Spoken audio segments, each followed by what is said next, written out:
og mga samad sa kalawasan ang pipila ka mga residente human sila madisgrasya atol sa usa ka bayanihan sa pagbalhin og balay sa barangay Matalang, Midsayap, Zamboanga del Sur kagahapong adlaw.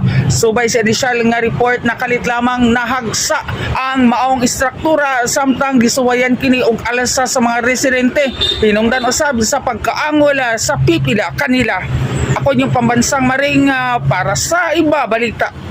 Kini na balita hatod ka nato sa GL Dress Chicken.